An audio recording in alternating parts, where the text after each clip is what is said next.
Assalamualaikum warahmatullahi wabarakatuh dan salam pramuka. Anak-anak sekalian, pada hari ini kita bertemu kembali setelah kemarin kita terhambat ada kegiatan yang bersamaan dengan pramuka. Kita akan belajar pada saat ini adalah sejarah tentang Dasa Dharma. Sejarah Dasa Dharma. Ya. Jadi setelah minggu kemarin kita belajar tentang sejarah pramuka dunia, sejarah kepramukaan Indonesia, sekarang kita belajar tentang sejarah lahirnya Dasa Dharma itu sendiri. Anda harus tahu bahwa Dasa Dharma itu adalah roh daripada seorang anggota gerakan pramuka. Kita langsung masuk ke materinya. Dasa Dharma gerakan pramuka itu sendiri, menurut arti bahasa, itu dasa itu berarti 10 ya. Sedangkan dharma itu adalah perbuatan terpuji dan mulia. Jadi pengertiannya mengatakan bahwa dasa dharma adalah 10 tindakan yang terpuji atau yang mulia yang harus ditanamkan dan dijadikan pedoman oleh masing-masing anggota pramuka. Ya, anggota pramuka. Jadi penjelasannya secara umum mengatakan bahwa dasa dharma itu adalah ketentuan moral atau wataknya seorang pramuka. Jadi dasa dharma itu berarti juga 10 tingkah laku yang harus dijabarkan dalam kehidupan sehari-hari sebagai anggota pramuka dan yang berisi juga penjabaran sebagai Pancasila, manusia yang berpancasila. Sekarang kan lagi marak itu manusia berpancasila, ya. Nah, karena krisis akhlak, krisis etika di serangan dari berbagai ilmu pengetahuan dan teknologi dewasa ini membuat generasi muda itu terancam. Dia punya ini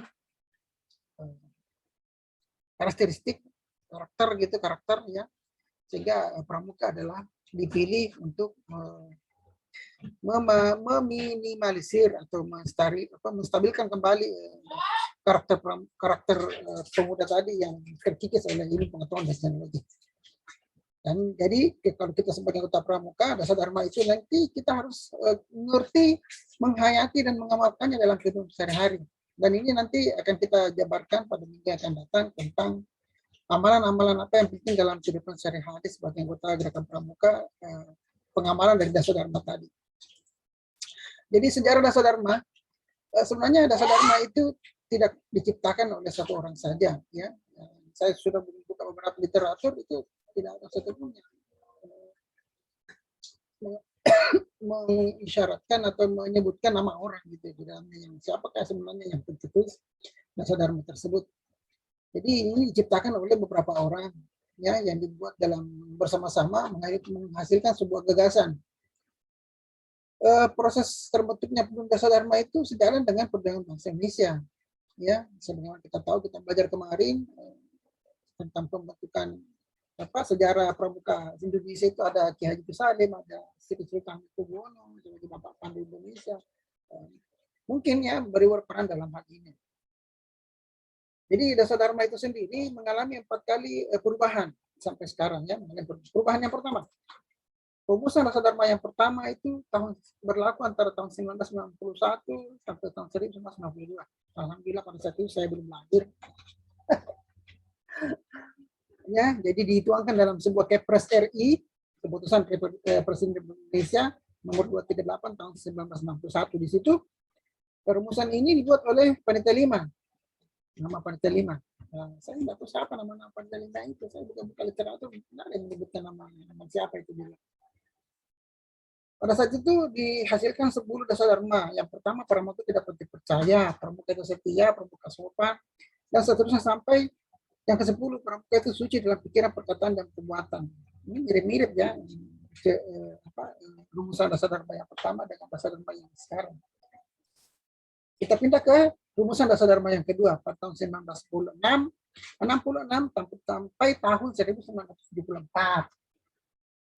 Pada tahun 1966, rumusan dasa dharma kedua dibentuk oleh hasil musyawarah kerja andalan pusat dan daerah, disingkat Muker Antuda, andalan pusat dan daerah. Ya. yang sekarang lebih dikenal dengan musyawarah nasional.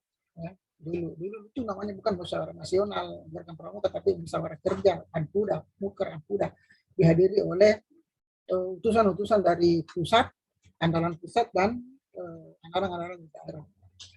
Pada rumusan dasar dharma yang kedua itu tahun 1996 sampai tahun 1974 menghasilkan dasar dharma rumusan yang kedua.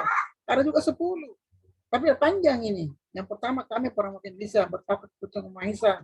Yang kedua, kami Pramuka Indonesia berdiam Pancasila dan Patriot Indonesia. Ini mirip dengan Sumpah Pemuda. Karena pada saat itu memang rohnya mungkin ini dasar dharma berasal dari Sumpah Pemuda itu, mengikut kepada mirip sekali bunyinya ya. Itu adalah rumusan dasar dharma yang kedua tahun 1966 sampai tahun 1974. Yang ketiga, rumusan dasar dharma yang ketiga ini hasil musyawarah nasional di Bukit Tinggi di Padang pada tanggal 25 sampai tanggal 26 September tahun 1978. Saya agak cepat ya supaya tidak terlalu makan banyak kuota ini. Direkomendasikan kepada peserta Munas bahwa ada perubahan dasar dharma yang diamanatkan dalam MPP tahun 1970 dan Musyawarah Nasional tahun 1974. Isinya ada 10 juga, namanya dasar dharma 10. Yang ketiga, rumusan ketiga itu takwa kepada Yang Maha Esa, kasih sayang sama manusia dan cinta alam. Ya, masih ada perbaikannya. Patriot yang sopan dan perwira, suka bermusyawarah, kemudian dan seterusnya sampai di 10 suci dalam pikiran, perkataan, dan perbuatan. Kita percepat ya. Itu rumusan dasar dharma yang ketiga. Kemudian rumusan dasar dharma yang keempat atau yang terakhir pada tahun 1978 terjadi perumusan ulang dasar dharma pramuka. Itu ditandai dengan dikeluarkannya memorandum oleh Musyawarah Nasional tentang Pramuka di Manado tahun 1978. Kemudian perumusan ulang tersebut diterbitkan dalam surat keputusan Kuartir Nasional nomor 036 Kuartir Nasional /1979. Rumusan dasar dharma tersebut adalah ikrar yang sampai saat ini kita gunakan. Jadi isinya dasar dharma rumusan yang keempat itu seperti yang kalian tahu. Ya. Dasar dharma pramuka itu: 1. Takwa kepada Tuhan Yang Maha Esa. 2. Cinta alam dan kasih sayang sama manusia. 3. Patriot yang sopan dan satria. 4. Patuh dan suka bermusyawarah. 5. Rela menolong dan tabah. 6. Rajin, terampil dan gembira. 7. Hemat, cermat dan bersahaja. 8. Disiplin, berani dan setia. 9. Bertanggung jawab dan dapat dipercaya. 10. Suci dalam pikiran, perkataan, dan perbuatan. Inilah rohnya anggota gerakan pramuka. Kalau semua manusia di Indonesia ini generasi muda mengamalkan ke-10 isi dasar dharma ini, saya yakin semua orang Indonesia ini akan masuk surga semua. Ya. Iya. Karena di dalamnya ini sudah sangat kompleks. Ini sudah memuat seluruh karakteristik manusia di dunia ini. Ya, di dalamnya juga ada Allah Subhanahu Wa Taala, itu yang pertama, takwa kepada Tuhan. Kan agama pun yang ada di Indonesia ini pasti bertakwa. Kalau tidak bertakwa ya berarti Anda tidak beragama gitu. Nah, inilah isi dasar dharma yang rumusan yang keempat ini, yang 1978 ini di Manado yang kita pakai sampai sekarang, tidak ada perubahan. Ya. Kemarin di Papua terakhir tahun berapa itu, 2018 kali ya, bersama sudah tetap itu. Jadi setiap kali musyawarah nasional ditinjau kembali itu dasar dharma, apakah perlu diubah atau tidak. Ya, tidak ada perubahan, tapi tetap berlanjut, tetap akan terpakai surat keputusan dasar dharma yang keempat ini di Manado tahun 1979. Seperti itu ya. Jadi cara menghafal isi dasar dharma itu kan ada 10, agak panjang juga.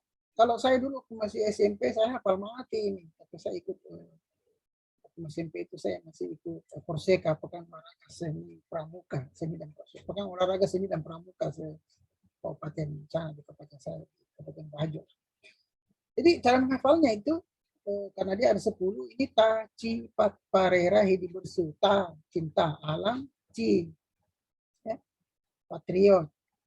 Jadi kita hanya hafal bagian pertamanya saja, huruf pertamanya ta, takwa kepada Tuhan Yang Maha Esa. 2, ci, cinta alam dan kasih sayang. 3, patriot yang sopan dan setia, dan seterusnya.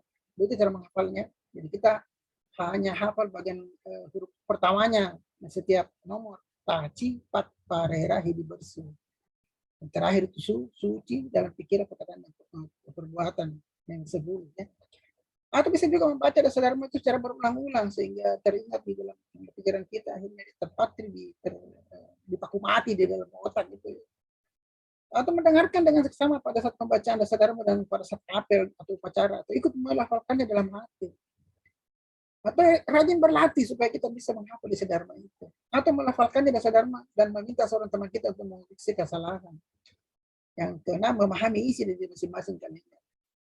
Dan kalau seorang pramuka sejati itu, ke-10 dasar dharma ini sudah dihafal mati, dan ini harus menjadi menjadi ciri karakteristik seorang anggota gerakan pramuka ke-10 ini. Kalau ini sudah menjadi diaplikasikan dalam sudut kehidupan sehari-hari, saya yakin kalian akan menjadi manusia Indonesia yang seutuhnya. Ya. Nah, untuk masuk di dalam nomor-nomor ini, takut pada Tuhan Yang Maha Esa, cinta Allah, dan seterusnya sampai nomor 10 ini, depan kita akan belajar, kita akan masuk di masing-masing ini, pengertian-pengertiannya, dan seperti bagaimana aplikasinya dalam kehidupan sehari-hari. Karena anak-anak muda sekarang itu kalau tidak diberikan contoh yang langsung, biasanya mereka jadi bingung. Gitu?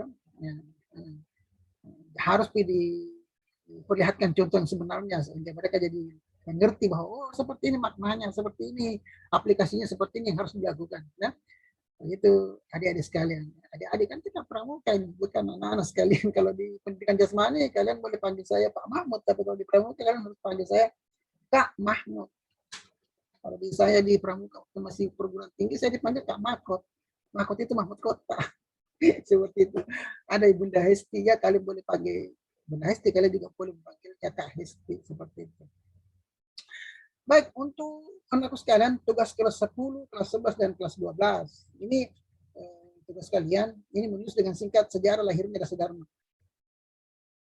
Ya, menulis sejarah lahirnya dasar dharma di buku catatan, kemudian difoto hasil tulisan kamu itu dan kirim di classroom.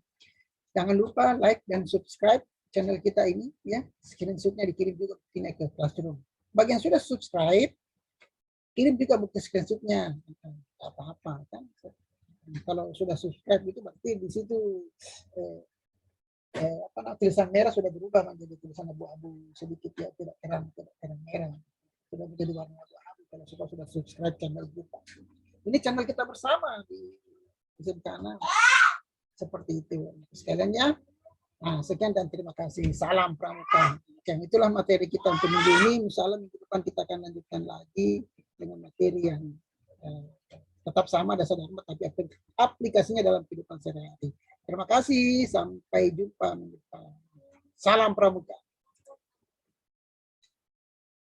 Baik, Bapak sekalian, tadi materi.